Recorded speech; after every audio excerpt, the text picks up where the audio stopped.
Hola, ¿qué tal? Muy buenos días, tardes, noches, dependiendo de la hora en la que usted esté viendo esta transmisión en vivo en directo desde la Bahía Ciudad de México para toda la República Mexicana. En esta ocasión vamos a estar hablando con el doctor Ángel Valderas Puga, que ya se encuentra con nosotros en Reporteros MX, para ahondar sobre la situación de la soberanía energética mexicana y sobre cómo va a influir ahora que Irán está amenazando con cerrar el estrecho, un estrecho geoestratégico para el suministro de millones de barriles de petróleo a diario. Entonces, para hablar de esto y mucho más, le doy la bienvenida al doctor Valderas. Doctor, buenas tardes, ¿cómo está? Bienvenido.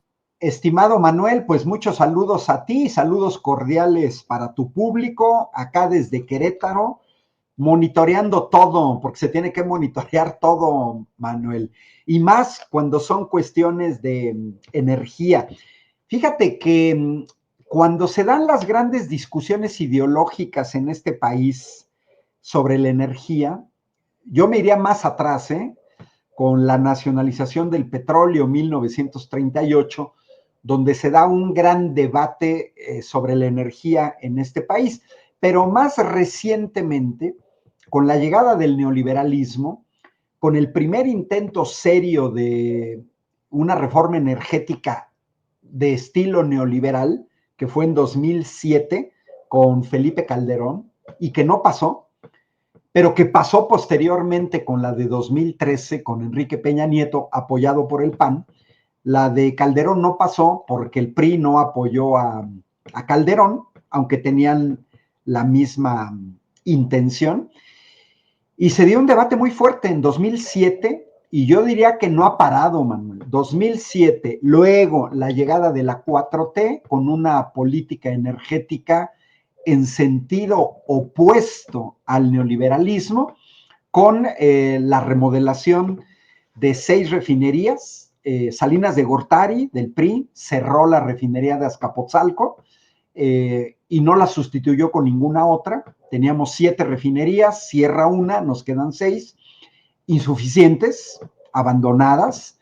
Y con la 4T vemos la adquisición de la refinería de Deer Park, la construcción de 2 bocas, y en el caso del sector eléctrico, la adquisición de 13 plantas de la transnacional de origen español, Iberdrola, porque ya no podemos decir que sea español al 100%, ya tiene fuertes porcentajes de inversión de empresas privadas, principalmente de fondos de inversión, como BlackRock o como Vanguard. Entonces va todo ligado, Manuel, porque efectivamente a veces uno cree que los conflictos en Medio Oriente o la guerra en Ucrania están muy lejos.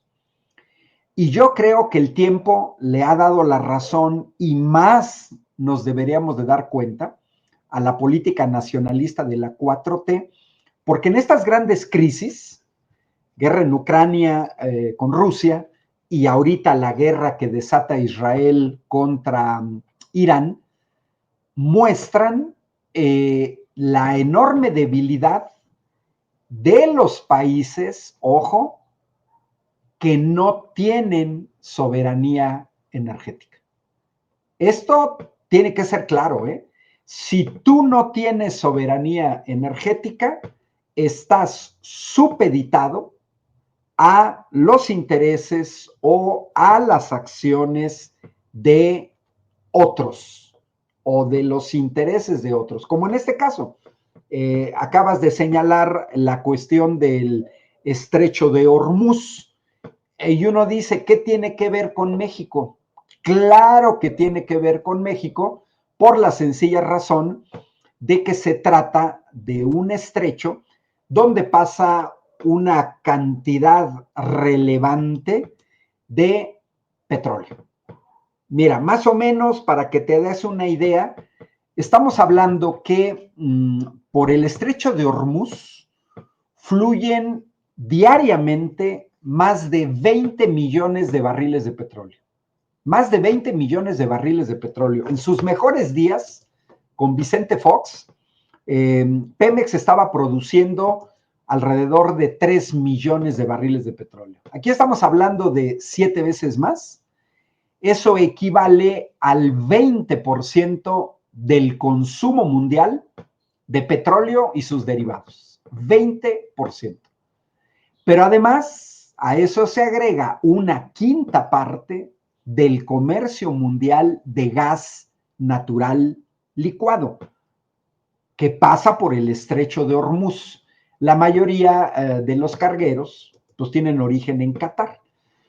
Mira, si hay chance de compartirte una pantalla, te quisiera compartir una infografía de Sputnik, que es muy reciente. Mira, es de 2023.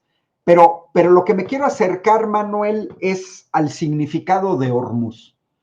Y también sabes que para Manuel Albarrán de Café Tacuba o Natalia Lafourcade o Eugenio Derbez y a los panistas que se disfrazaban de ecologistas, no, es que el petróleo ya no tiene futuro, ¿para qué se construye una refinería? Mira, desde la ignorancia, ¿eh? Fíjate en esta especie de balón.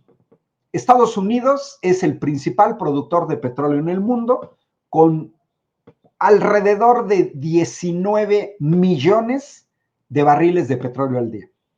Estamos hablando que por el estrecho de Hormuz pasan 20 millones. ¿Quiénes están en Medio Oriente? Mira, ve el segundo productor, que es Arabia Saudita, 11.4 millones. Sumémosle Irán y ya estamos hablando, lo voy a redondear, de 16 millones. Sumémosle Irak, 20 millones. Kuwait, 23 millones. Emiratos Árabes Unidos, 27 millones. Ok, dejo de compartir. La zona del Medio Oriente, cercana al estrecho de Hormuz o donde pasa gran cantidad, supera al principal productor de petróleo. O sea, los Estados Unidos es un país muy grande. Los países árabes son pequeños, pero todos juntos producen alrededor de 27 millones de barriles de petróleo al día. Es muy grande, ¿eh? Y ahí no está Siria, no está Turquía, no están otros productores menores. Mira, yo no creo, Manuel, mi pronóstico es que no se cierra el estrecho de Hormuz. No le conviene a Irán porque Irán también exporta por el estrecho de Hormuz. ¿Y a dónde exporta Irán? Pues principalmente a China, pero también a la India, a Japón, a Corea del Sur. Es decir, Irán la tiene complicada. Si cierra el estrecho de Hormuz, se va a convulsionar el mercado energético internacional. En ese sentido, Manuel, México está a salvo, porque nosotros no dependemos de gas natural licuado de Qatar, como sí sucede en Europa. En Europa hay países como Francia, como Alemania, grandes potencias que no tienen ni petróleo ni gas. Italia, la cuarta economía europea, no tiene ni petróleo ni gas. En Europa los únicos que tienen petróleo y gas son los ingleses y los noruegos. Párale de contar. De ahí en fuera, ¿quién se vería más afectado? Se vería más afectado aquellos que tienen proveedores directos en esa zona. Por ejemplo, Qatar. Porque los europeos con la guerra en Ucrania se vieron obligados a tener que buscar otros proveedores de gas y sobre todo después de los atentados a los gasoductos Nord Stream 1 y Nord Stream 2 que proporcionaban gas barato de Rusia a Alemania. Entonces yo no lo preveo. En otros conflictos pasados, Irán no se ha atrevido a cerrar el estrecho. Pero sí se puede prever, Manuel, que haya convulsión, que haya ataques pero limitados, que haya obstaculización, como la que sucede actualmente en el Mar Rojo con los hutíes. que ha provocado un convulsionamiento del transporte marítimo. 90% de las mercancías se mueven por mar. Hoy los seguros son más caros. Y sobre todo porque los hutíes han atacado barcos con bandera israelí o barcos que llevan o traen mercancía de Israel en el estrecho de Bab al-Mandab, que es entre el Mar Rojo y el Golfo de Adén. Arabia Saudita tiene un gasoducto que le permitiría evadir del estrecho de Hormuz hacia el Mar Rojo, pero igual siguen estando Yemen en esa parte y no es que lo pueda sustituir al mismo ritmo. En cualquier caso, Manuel, los precios del barril de petróleo ya subieron, ¿eh? Ya subieron. Hoy en la mañana amanecieron a $75 el barril de petróleo y ante un problema mayor en el estrecho de Hormuz, se dispararía el barril de petróleo a más de $100. Se maneja 100, dependiendo de quién analiza, ¿eh? Goldman Sachs, por ejemplo, dice $110, otros analistas se podría disparar a $130. Estaríamos viendo precios que no vimos desde la época de Felipe Calderón, que tuvo una tierra de jauja en cuanto al precio del barril de petróleo a nivel internacional. Entonces, yo no preveo un cierre, pero sí preveo que Irán, en un movimiento desesperado, podría hacerlo, en un movimiento desesperado. Yo en este momento no lo veo. Pero sí puede haber una especie de cierres parciales, o sea, no necesariamente el cierre total. Y bueno, quienes van a salir, quienes están más en peligro, pues los países que importan petróleo, gas natural de toda la zona donde está el estrecho de Hormuz. Doctor, ¿en qué posición hubiera quedado México en estos momentos si le hubiéramos hecho caso a Ricardo Anaya o a Xóchitl Gálvez de no construir más refinerías y de incluso cerrar las otras, porque eso como que de las energías verdes es la nueva onda, y quién usa petróleo en el resto del mundo? Oye, Manuel, ya nadie habla de las energías verdes. ¿Dónde quedaron estos pseudoecologistas que acabas de nombrar? ¿Por qué no sale el señor Ricardo Anaya a criticar a Donald Trump? Por ejemplo, en este Trump Reloaded, este Trump 2.0, están pasando cosas increíbles, ¿eh? Mira, te voy a compartir un mensaje de hoy de Donald Trump, que es muy interesante. Mira, es de hoy este mensaje en Truth Social. Fíjate lo que dice Manuel, ¿eh? Dice al Departamento de Energía, drill baby drill. Y quiero decir ahora. O sea, petróleo, excava, saca petróleo. Eso es de hoy, de Donald Trump. Te dejo de compartir. Mira, a Estados Unidos, por eso quise empezar con esta infografía de Sputnik. Estamos hablando del principal productor de petróleo en el mundo, que tiene 130 refinerías. Tú te recordarás a lo mejor que en algún momento, Manuel, yo señalaba que solo el estado de Texas tiene 56 refinerías. México tiene 7, México, en Deer Park. Texas solita tiene 56, 7 por 8, 56. Texas solita tiene 8 refinerías más que México.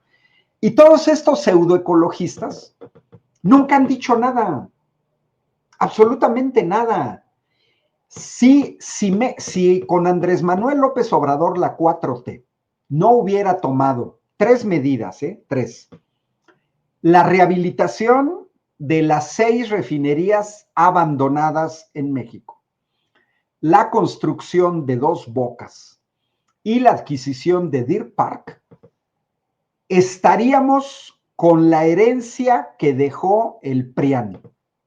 ¿Cuál era la herencia? La importación de 600,000 barriles diarios de petróleo y la importación de 240,000 barriles diarios de diésel que no se estarían fabricando en el país. Hoy lunes 23 de junio, la presidenta habló de cómo con la 4T, ya a mediados de este sexenio, vamos a tener soberanía energética en el caso del petróleo y derivados, no en el caso del gas.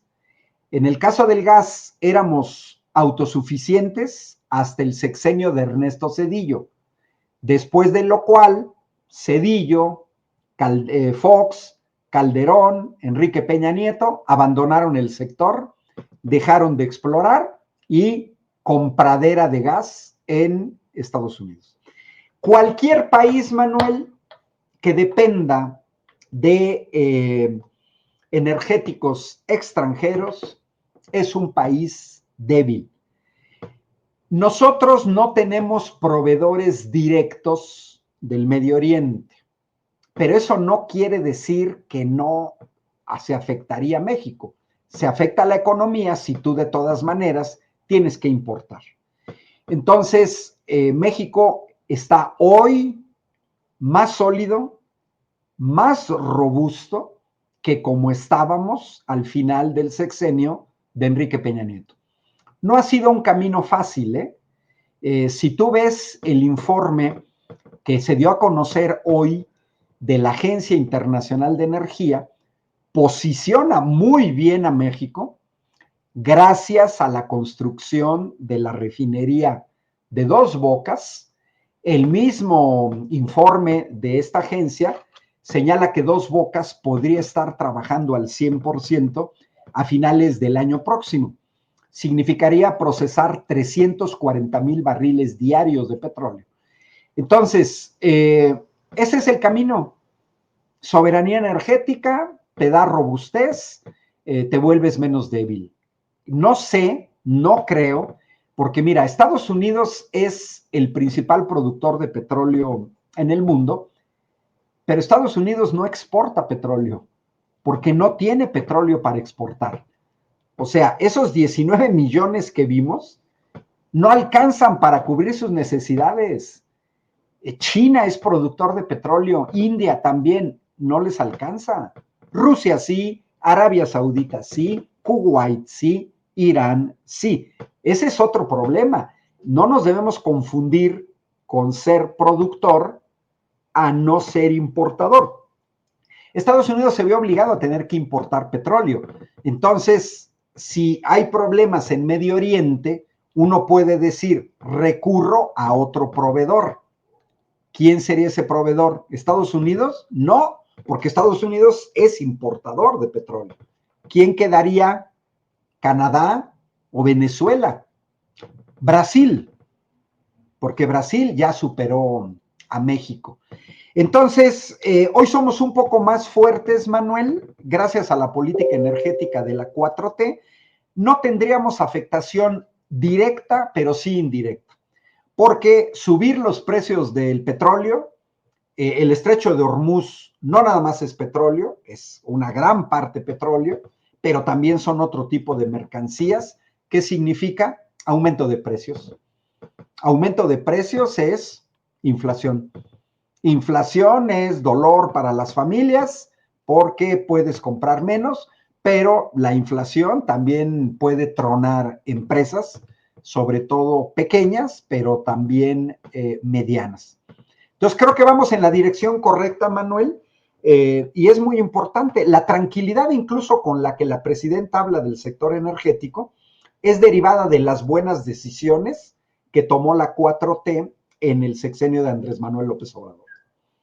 Ahora le pido una opinión en el plano político, porque si bien ahora hay conflictos bélicos, hay algunos reporteros que incluso le exigen a la mañanera cómo conducir la política exterior a la presidenta Claudia Sheinbaum en lo sucedido en Irán, en Israel, en Palestina, la propia relación con los Estados Unidos. Hay algunos que les gustaría, pues, yo no sé si México declarase una guerra o algo por el estilo, porque, a ver, si de condenas vamos, perdón, no deberíamos de tener ningún tipo de relación con Estados Unidos, los mayores genocidas de la historia de la humanidad, los mayores creadores de guerras en la historia del mundo. Preguntarle, doctor Ángel Valderas, su opinión sobre cómo le ha dado conducción la presidenta Sheinbaum a la política exterior, no solamente con la relación de Estados Unidos, sino en el conflicto Irán-Israel, y si México debería de meterse, debería de condenar, debería de tener un posicionamiento más fuerte como algunos exigen. Mira, te voy a presentar, te voy a contestar con otra infografía, también de Sputnik. Esa salió hoy, que es muy interesante, Manuel, porque concentra cuál ha sido la reacción ante los ataques de Estados Unidos contra Irán. Agreguémosle los ataques de Israel contra Irán y agreguémosle el genocidio en Gaza, porque hay que decir las cosas por su nombre. Mira, hay países, como en el caso de los aranceles, que le pueden contestar a Estados Unidos al tú por tú. China. Militarmente, Rusia. Países que tradicionalmente los Estados Unidos consideran como enemigos. Corea del Norte, Cuba o Venezuela. Estoy en los que condenaron los ataques de Estados Unidos contra Irán. Luego vienen países que naturalmente están preocupados, Manuel, porque son de la región. Pues ahí está Egipto, está Jordania, está Irak, está Omán, Pakistán, que es colinda con Irán. Y bueno, algunos países como Afganistán, Tayikistán. Y dos de América Latina, Brasil con Lula da Silva y Chile. Sin embargo, Manuel, no es el único grupo. Si te fijas abajo, hay otros países que han llamado a una desescalada y a negociaciones. Ahí está México. O sea, a nivel internacional, México, Colombia, de América Latina, vienen ubicados como países que sí piden una desescalada y llamada a negociaciones. Una vez, ¿quién más, Manuel? Pues países de la región, Emiratos Árabes Unidos, Arabia Saudita, Turquía, Qatar, Líbano, Bahrein, también Argelia, aunque está un poco más frente de Europa, ¿no? Y bueno, ahí está Canadá también. Entonces, dejo de compartir. Hay un tercer bloque, Manuel, un tercer bloque, que son los que ni han condenado, ni han pedido negociaciones, ni cese de hostilidades. México no está ahí.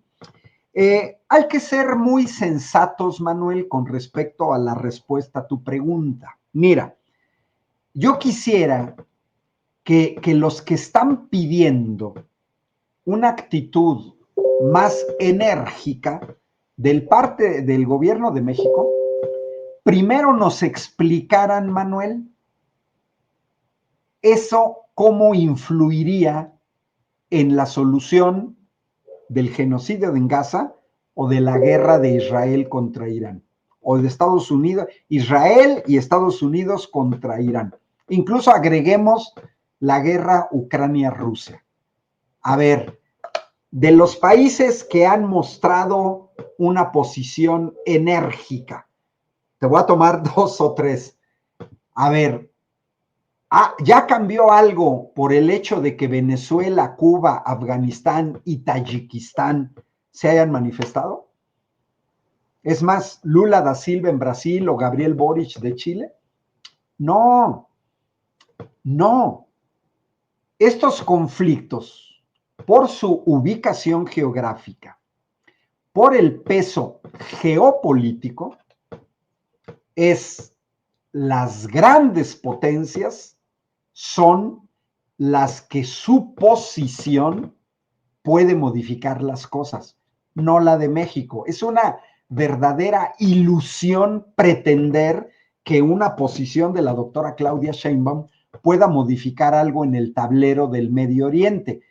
Es una tontería, es un desconocimiento Hay geopolítico. algunos izquierdistas progre buena ondita que dicen que si la presidenta no lo hace, no sería de izquierda. Mira, por eso te quise mostrar el bloque de países que están llamando hacia la paz. Hoy lo dijo la presidenta. México se ha caracterizado siempre, incluso con gobiernos del PRIAN, por la resolución pacífica de los conflictos. Y te digo, a mí me parece absurdo. Mira, China, por ejemplo, China ya salió a alertar a Irán de que no cierre el estrecho de Hormuz. ¿Pesa en Irán la opinión de China? Claro que sí, socio comercial, de los que han roto el bloqueo, Irán le vende petrolíferos a China.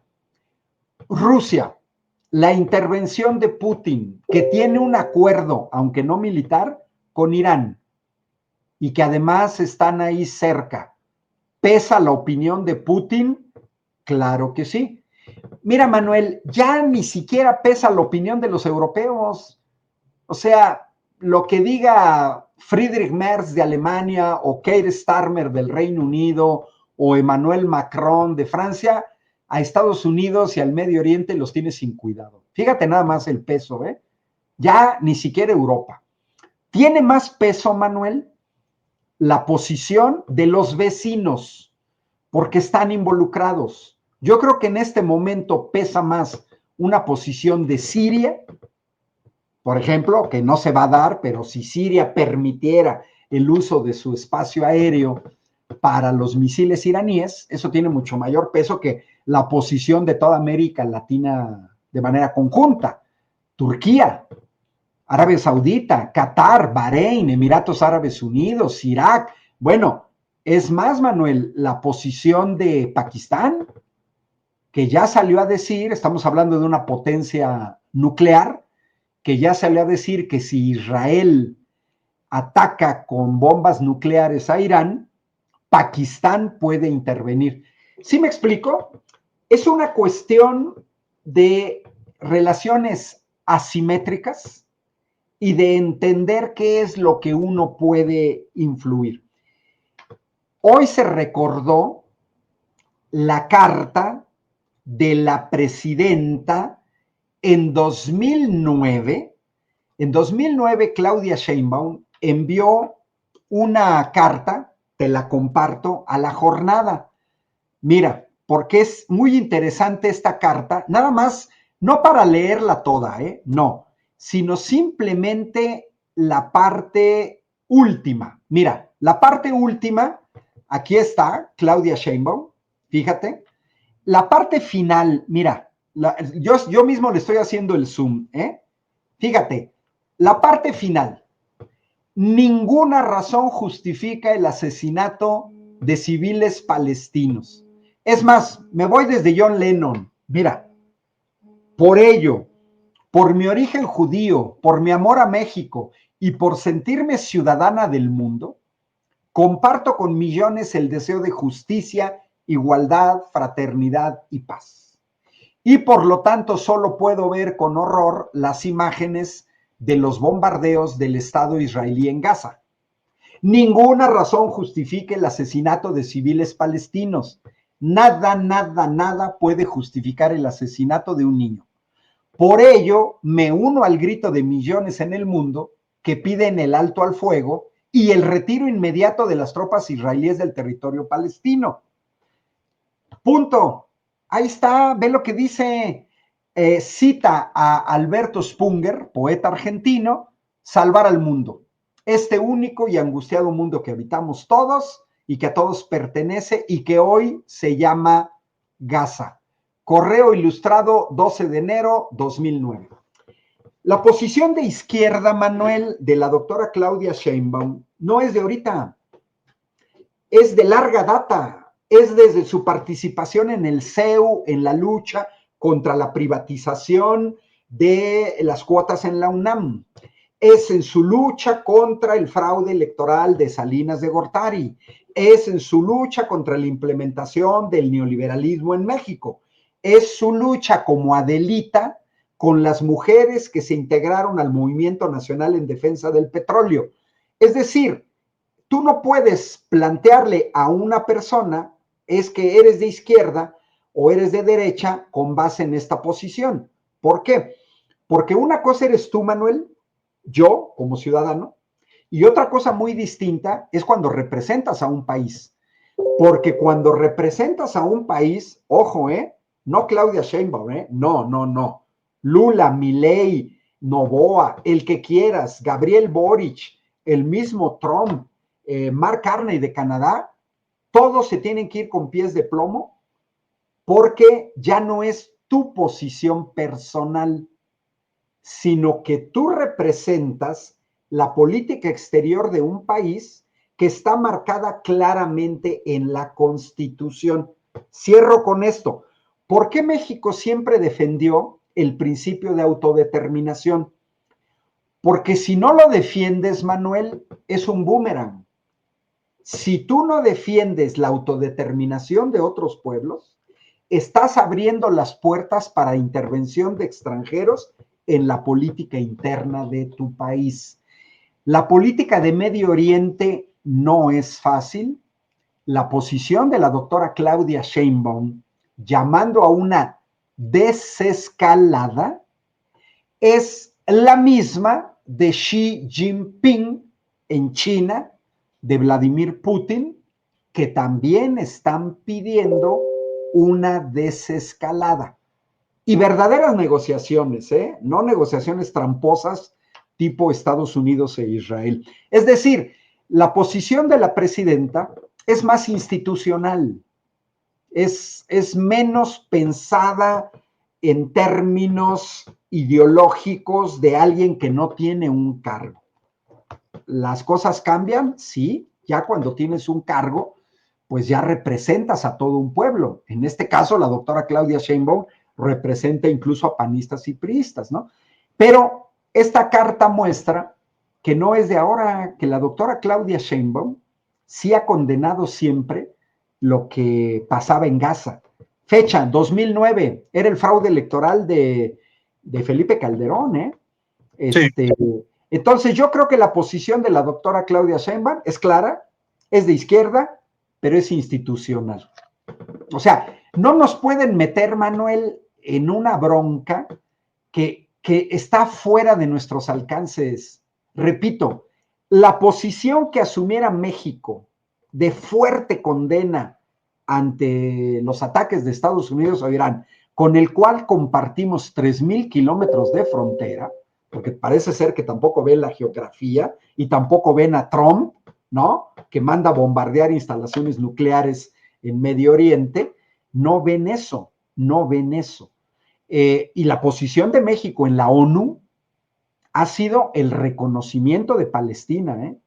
Eso Sí, los que dicen lo deben de tomar en cuenta. La posición de México con el gobierno de la 4T ha sido el reconocimiento del Estado palestino, le guste o no le guste a Israel. Y eso es lo que más le preocupa a Israel. Israel quisiera que no se reconociera Palestina, México lo ha hecho. Me parece exagerado y burdo pretender decirle a la presidenta qué es lo que tienes que hacer sin tomar en cuenta, mira, fuera un conflicto en América Latina, tú estás muy chavo, pero mira, cuando se dieron las guerras civiles en Nicaragua, en El Salvador, México intervino incluso con gobiernos del PRI en el grupo de Contadora, porque Guatemala, Honduras, El Salvador, Nicaragua, pues eran aquí a la vuelta de la esquina.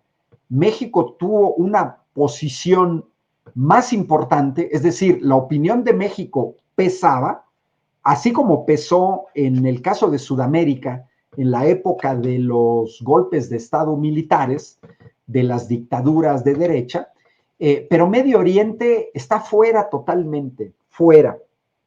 Mira, los que piden eso, que nos expliquen qué cambiaría.